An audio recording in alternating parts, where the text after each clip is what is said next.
Hi, welcome to my channel. Welcome to my space.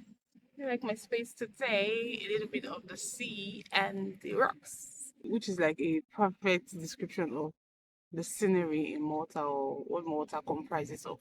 The sea and rocks, like serious heavy rocks. Anyway, welcome to my space. It's another video today. There's been a lot of let's say noise. No, let me not say noise, because at the end of the day, it's still valid, right? But there's been a lot of debate on whether or not qualifications from private universities in Malta, private institutions in Malta, is recognized within Europe.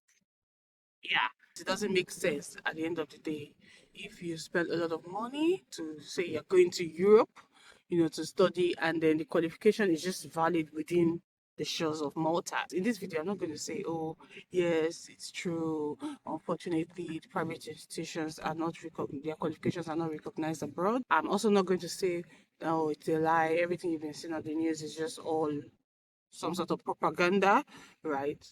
At the end of this video, you judge yourself and then see and but let's say decide for yourself. MFHEA, which is Malta Further and Higher Education Authority. I think that's what it means. They are the agency that actually does give licenses to schools, to institutions to operate in Malta. They go through intense review process. They do a lot of due diligence before a school is accredited. As a matter of fact, I remember at some point, American University of Malta, for the longest, I think they were initially recognized because they've always been in existence anyway, right? But at some point, I think their license was, let's say, revoked or was put on hold or suspended, right? And I remember then American University of Malta had to do they had to put a lot of things in place, and then before they eventually got their license, their full license. Okay, I know that they are very thorough when it comes to establishing that, okay, this particular institution is good to go. There have been instances where in a particular school, a course that, yes, this institution might be accredited, right? However, some courses, not all courses within that institution, would actually be recognized by MFHEA, which is the agency that gives qualification to institutions to operate in Malta. Right. In Malta, we have three self-accrediting institutions: the University of Malta, MCAS, and ITS. However, we have a lot of private institutions. Some of them, how they operate is that they have, like for example, STC, which is a school that I am partnered with as well. They have an affiliation with University of Wolverhampton in the UK. So after your degree and all, it is University of Wolverhampton actually that will be issuing you that degree, not necessarily STC. So far, you go on MQRIC database and you find your school there, for sure it is licensed. And you find the course, because you need to also check that the course that is being offered has been licensed. Okay, so for sure you have to check that before you enroll. There have been a lot of cases where people enroll at schools, and at the end of the day, the school is not even really recognized or qualified, or the course is not qualified. So, I mean, the course is not recognized under the MFHEA agency. Okay, so EQAR is like for higher education, is like a public register of agencies that demonstrates that they are compliant with ESG, promotes transparency and mutual trust in higher education across Europe, and all of that inclusion. See that part, inclusion in EQAR is voluntary, but represents an additional layer of external validation, according to the MFHA. Right. So there's also the ENQA. This one is a membership-based organization that evaluates quality assurance agencies across Europe as well. It assesses whether agencies meet the European standards and guidelines with a focus on good governance, independence, and all of that. All right. So following the 2024 review, ENQA confirmed that MFHEA meets these standards, including the requirements for independence. MFHEA have been recognized with ENQ. Oh my God, there are so many acronyms. They've been recognized with ENQA for the longest, right?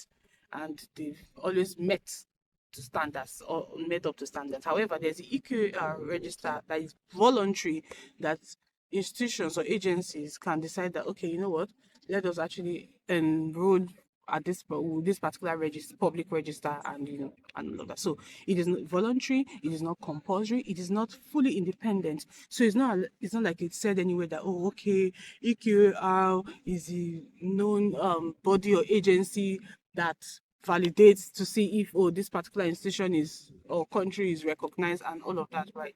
So having gone through the whole process after they are put in for this last year, they came back to them, unfortunately, saying that it was partially, they are partially compliant, right? I think they have like list of countries that are fully compliant, then they have partially compliant, and then they have the ones that are not even compliant at all, right? So the audit report did not say, oh, Malta has failed to meet all the standards and and all of that. They are ruled out and stuff. It only says, oh, they are partially compliant, and they've given them another 18 months. And obviously, I want to believe that they'll go back to the drawing board rather, review everything that was on the report for each. So I think they have about 13 standards. So to be honest, on this very long audit report, I have not seen where they mentioned that, oh, this private universities will meet up to requirements and all. When I had gone to EQA database and I tried to like look up through the universities, because I thought, oh, I'll see like the list of universities that are recognized, and I was just seeing University of Malta. I think I saw yeah, just University of Malta and Middlesex. Imagine, I saw Middlesex has even been, let's say, closed down already, right? So at the end of the day, it is up for MFHEA to do their homework well and all. But I would not say, oh, that all the qualification you have will not be recognized. Because, I mean, this is just within Europe. I am sure there have been people who maybe they got a bachelor's degree at these private institutions in Malta or a master's degree, and they went on to other countries abroad to further their education.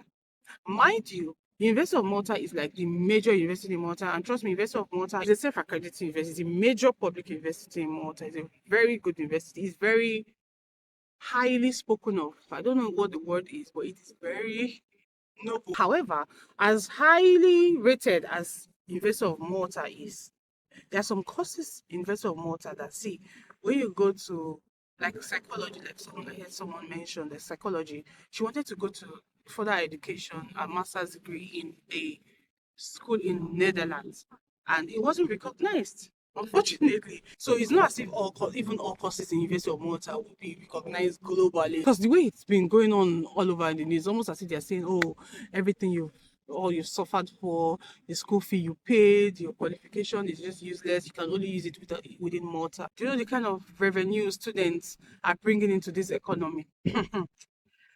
You know what will happen if all this, because all these private institutions, to be very honest, I don't think they've been existing like for a very long time. I know some are as old as 10 years and more, 10 years, 15 years, but I really don't think they are that old. At this point, there's been a lot of back and forth, to be very honest, when it comes to, oh, is it recognized?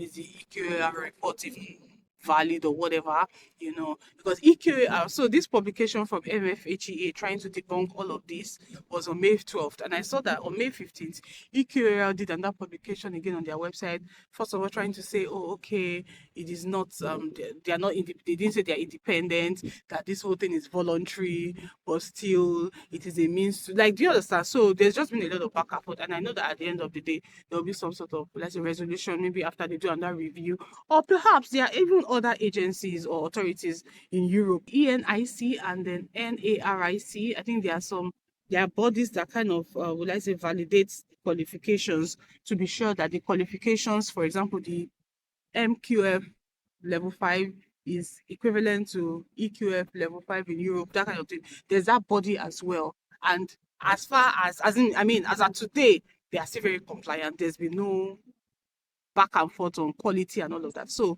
if one body, just one agency is saying, oh no, you can't, you tried registering on your own accord, and no, we're saying no, go and review all of this. The truth of the matter is, I know that this might kind of, let's say, impact the influx of students into private university, into private institutions, perhaps. And I kind of feel like it would even give a lot of other people an upper edge, because trust me, there are a lot of students that flood into Malta day in, day out. Like, oh my gosh. So, I mean, maybe VFS will now have, let's say, lesser number of students to work with, and then grant everyone visas. This video is not to say, oh, yes, their rights. No, it is wrong. There's no wrong and right here. It is just a particular, let's say, um agency or register that could not, let's say, accommodate Malta in its entirety. So I would not. Do you understand? I don't know if this is making sense. For example, let me give an example now. In Nigeria, we have two major O-level qualifications. We have the NECO and we have the WAEC, right? WAEC is like West Africa, NECO is like national. It's not all countries actually does accept NECO, right? However, that does not make NECO inconsequential. I use my NECO personally to gain entry into UK university, very good UK university, right? So the fact that NECO is not accepted in maybe a particular university or a particular country does not make it inadequate. Do you understand my point? So the fact that, okay, maybe Malta has always been qualified when it comes to the European, or let's say Malta's qualification used to even still does measure up with the European qualification, does not mean that, okay, now that they registered with this particular body and for some reason it wasn't accepted in its entirety, does not mean they are cancelled for life. I don't know if that makes sense, right? So it's up to you to decide and make your choice. I'm not going to say it for you, but regardless, if you are looking to study in Malta, reach out to me. I have a couple of schools. In fact, one of these self-accrediting universities is I'm partnered with that. Although application to that school, which is ITS, is closed now. It was open in March and it closed closed early May. So until next year, they have just one intake for international students every year. I had a couple of students who enrolled at the school already.